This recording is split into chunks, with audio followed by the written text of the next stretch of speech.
हाँ जी, नमस्कार। एक बार पुनः आप सभी का हार्दिक स्वागत और अभिनंदन है। तो साथियों, आज हम बात करेंगे राजस्थान जीके के टॉप 25 महत्वपूर्ण प्रश्नों के बारे में जो बार बार परीक्षा में पूछे जाते हैं और आगामी भर्ती परीक्षाओं के लिए आपके लिए रामबाण साबित होने वाले प्रश्न हैं। तो फटाफट से शुरू करते हैं। 10 से 12 मिनट के अंदर आपके 25 प्रश्न कवर हो जाएंगे। बहुत ही शानदार कक्षा होने वाली है। अंत तक पूरा देखिए और आपके अंत में बताना है 25 में से आपके कितने प्रश्न जो है सही होते हैं। तो पहला जो प्रश्न है आज की क्लास का वो है, किसने कालीबंगा को सिंधु घाटी साम्राज्य की तृतीय राजधानी कहा था? तीसरी राजधानी या तृतीय राजधानी सिंधु घाटी साम्राज्य की किसके द्वारा कहा गया था? GH ओझा, श्यामल दास, दशरथ शर्मा जी या दयानंद राम जी साहनी? तो देखिए साथियों, तृतीय राजधानी जो है वो कहा था Dashrath Sharma. Option number C जो है एकदम सही उत्तर हो जाएगा। दशरथ शर्मा के द्वारा कालीबंगा को सिंधु घाटी साम्राज्य की तीसरी राजधानी कहा था। कालीबंगा की बात करें तो यहाँ पर खुदाई के दौरान क्या मिली थी? काली चूड़ियाँ यहाँ पर मिली थी। इसके अलावा बात करें, ये सरस्वती नदी या वर्तमान में घग्गर नदी जो है, घग्गर नदी के दोआब क्षेत्र पर बना हुआ है। हनुमानगढ़ जिले के अंदर ये सभ्यता स्थित है। हनुमानगढ़ जिले के अंदर ये सभ्यता स्थित है, दक्षिण पश्चिम के अंदर। और इसकी खोज जो है वो अमलानंदन घोष ने की थी। अमलानंदन घोष के द्वारा की गई थी। प्रारंभिक खोज जो है वो टेसी टोरी ने की थी। टेसी टोरी के द्वारा की गई थी। इतनी बातें आपको ध्यान में रखना है। अगला प्रश्न देखिए, बरेली का शिलालेख जो कि अशोक के काल से पूर्व का माना जाता है, कहाँ पर स्थित है भाई? बरेली का शिलालेख कहाँ पर है? अजमेर, केकड़ी, जयपुर और कोटपुतली, बहरोड। तो बरेली का जो शिलालेख है ये स्थित आपके ऑप्शन नंबर बी जो है केकड़ी एकदम सही उत्तर हो जाएगा ना। केकड़ी के अंदर स्थित है।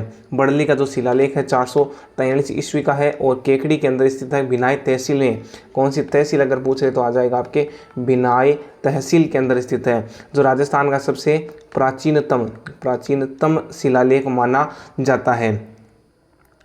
उसके बाद में ब्राह्मणी लिपि के अंदर ये उत्कीर्ण शिलालेख है और अजमेर संग्रहालय में वर्तमान में सुरक्षित रखा हुआ है। अगला देखिए, अजमेर के अजयराज चौहान के पिता कौन थे भाई? चंदन राज प्रथम, विग्रह राज, दुर्लभ राज और पृथ्वीराज प्रथम।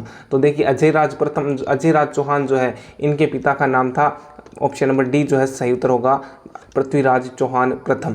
पृथ्वीराज जो चौहान है इनके पिता थे, अजयराज चौहान के पिता थे। और पृथ्वीराज चौहान प्रथम की एक उपाधि थी, वो ध्यान रखनी है, महाराजा धीराज परम भट्टारक परमेश्वर। महाराजा धीराज परम भट्टारक परमेश्वर की उपाधि इनके पास में थी। अगर बात करें अजयराज चौहान ने तो 1113 ईस्वी के अंदर अजमेर में चौहान वंश साम्राज्य की इन्होंने नींव डाली थी अजयराज चौहान जी ने। और सबसे पहले अजमेर के अंदर टकसाल स्थापित की थी। अपने नाम पर सिक्के चलाए थे, अपनी लुगाई के नाम पर इन्होंने सिक्के चलाए थे। अगला प्रश्न देखिए, रूठी रानी के नाम से इतिहास में प्रसिद्ध कौन थी? पद्मावती, उमादे, कर्मावती और रूपमती। तो रूठी रानी के नाम से इतिहास के अंदर कौन जाती है? भटियाणी रानी उमादे जो है वो रूठी रानी के नाम से जानी जाती है। ऑप्शन नंबर बी जो है सही उत्तर हो जाएगा। अगला प्रश्न देखिए, प्रताप नामक समाचार पत्र कहाँ से प्रकाशित होता था? कानपुर, दिल्ली, बरेली और आगरा।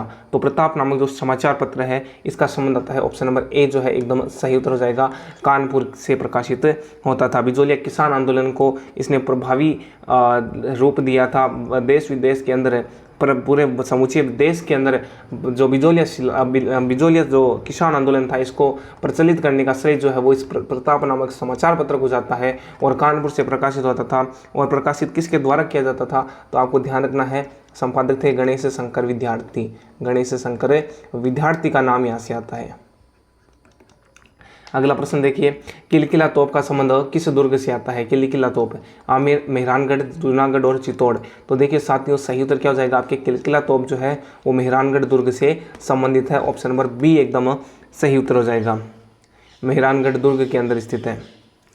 अगला प्रश्न देखिए, राजस्थान का कौन सा मंदिर चूहों का मंदिर कहलाता है? जमुआई माता मंदिर, करणी माता मंदिर, केला देवी मंदिर और जीण माता मंदिर। तो चूहों का जो मंदिर है ये मंदिर कहलाता है आपके करणी माता मंदिर, जो देशनोक बीकानेर में है। देशनोक बीकानेर के अंदर जो मंदिर है इसे करणी माता मंदिर के नाम से जाना जाता है। यहाँ पर सफ़ेद चूहे देखना यहाँ पर प्रचलित माना जाता है, जिसे काबा के नाम से जाना जाता है। अगला देखिए, देवीकुंड सागर की छतरियाँ कहाँ पर स्थित है? उदयपुर, जैसलमेर, जयपुर और बीकानेर।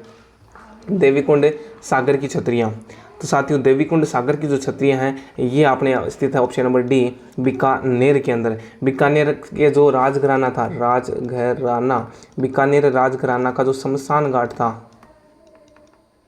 शमशान घाट है, उसको बीकानेर में देवीकुंड सागर की छतरियों के नाम से जाना जाता है। सूरज सिंह जी की सबसे प्रसिद्ध छतरी है। मेड़तनी जी की बावड़ी कहाँ पर है? सीकर, झुंझुनू, जोधपुर और बूंदी। मेड़तनी जो थी बख्तावर सिंह, बखत कंवर मेड़तनी है ना, शार्दुल सिंह जी की लुगाई थी मेड़तनी जी, और उनकी बावड़ी झुंझुनू के अंदर स्थित है। ऑप्शन नंबर बी एकदम सही उत्तर हो जाएगा। 1783 के अंदर इसका निर्माण करवाया गया था। अगला प्रश्न देखिए, ग्रासिया जनजाति की नृत्य शैली कौन सी है? गवरी, लूर, बम और तेरहताली। तो ग्रासियों से संबंधित कौन सी नृत्य शैली आती है? एकदम सही होगा भाई ऑप्शन नंबर बी, लूर नृत्य शैली ग्रासियों से संबंधित है, जो मेले शादी के अवसर पर किया जाती है।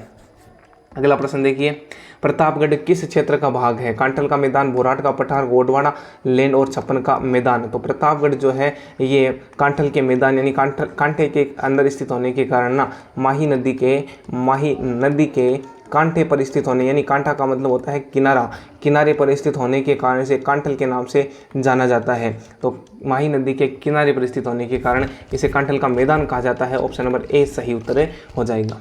अगला प्रश्न देखिए, मुकुंदवाड़ा पहाड़ियाँ मुख्यतः किस जिले में फैली हुई है? जयपुर, बांसवाड़ा, कोटा और अलवर। तो मुकुंदवाड़ा की जो पहाड़ियाँ हैं ये स्थित आपके कोटा के अंदर। ऑप्शन नंबर सी सही उत्तर हो जाएगा भाई। कोटा झालावाड़ के अंदर फैली हुई जो पहाड़ियाँ हैं इसे मुकुंदवाड़ा की पहाड़ियाँ जानी जाती है। बामणी किस नदी की सहायक नदी है? काली सिंध, चंबल, बनास और पार्वती। तो बामणी नदी का संबंध आता है ऑप्शन नंबर बी जो है चंबल नदी की सहायक नदी है। बेसरोडगढ़ के निकट चंबल में मिलती है। कहाँ पर मिलती है? भेसरोडगढ़ के निकट चंबल के अंदर मिल जाती है। अगला प्रश्न देखिए, ताल छापर अभ्यारण्य के लिए प्रसिद्ध है? बाघ, मोर, भालू और कृष्ण मृग। तो ताल छापर जो चूरू के अंदर स्थित है, चूरू के अंदर स्थित है, ये किसके लिए जाना जाता है? ऑप्शन नंबर डी सही उत्तर हो जाएगा भाई। कृष्ण मृग यानी काले हिरणों के लिए, काले हिरणों के लिए जाना जाता है। और जो कृष्ण मृग है इनका क्या स्थित है? चूरू जिले का शुभंकर भी है, शुभंकर भी कारण सा है चूरू जिले का कृष्ण मृग आता है। अगला देखिए, चंबल और माही सुगंध किस फसल की उन्नत किस्म है भाई? चना, सरसों, चावल और गन्ना। तो चंबल और माही सुगंधा दोनों जो फसल है ये चावल की किस्में मानी जाती है। ऑप्शन नंबर सी सही उत्तर हो जाएगा। चावल की प्रसिद्ध किस्में हैं या उन्नत किस्में हैं। कौन सी प्रजाति भेड़ की नहीं है? मेगरा, मालपुरी, बागड़ी और नाचना। तो देखिए मेगरा, मालपुरी, बागड़ी ये सभी की सभी भेड़ों की नस्लें आती हैं, लेकिन नाचना जो है एक ऊँट की नस्ल पाई जाती है भाई। किसकी नस्ल है? ऊँट की नस्ल है। ऑप्शन नंबर डी जो है सत्य हो जाएगा। ऊँट नाचना प्रसिद्ध है। रोहिल खाने किस खनिज से संबंधित है? थोरियम, यूरेनियम, बेरिलियम और अभ्रक है। तो रोहिला की जो खाने हैं ये किसके लिए जानी जाती है? ऑप्शन नंबर बी सही उत्तर हो जाएगा। यूरेनियम के लिए जानी जाती है। सीकर की खंडेला के अंदर स्थित है रोहिला। एक और जगह है सुहागपुरा, सुहागपुरा। ये दोनों की दोनों जगह हैं आपकी इसके लिए जानी जाती है। अगला प्रश्न देखिए, कौन सा शहर राजस्थान का मैनचेस्टर कहा जाता है? कोटा, पाली, ब्यावर, भीलवाड़ा। तो राजस्थान का मैनचेस्टर या वस्त्र नगरी, कौन सी नगरी? वस्त्र नगरी के नाम से किसको जाना जाता है? तो सही उत्तर हो जाएगा आपके भीलवाड़ा को। राजस्थान का मैनचेस्टर भीलवाड़ा को कहा जाता है। ऑप्शन नंबर डी जो है सही उत्तर हो जाएगा। अगला प्रश्न देखिए, बड़ला सोलर पार्क कहाँ पर है? जैसलमेर, ब्यावर, फलोदी, पोखरण। तो बड़ला सोलर पार्क जो है आपके फलोदी में स्थित है। ऑप्शन नंबर सी सही उत्तर हो जाएगा। अगला देखिए, उत्तर पश्चिमी रेलवे मंडल का मुख्यालय कहाँ है? जयपुर, अजमेर, कोटा, जोधपुर। तो उत्तर पश्चिमी रेलवे मुख्यालय जो है वो जयपुर के अंदर स्थित है। ऑप्शन नंबर ए एकदम सही उत्तर हो जाएगा।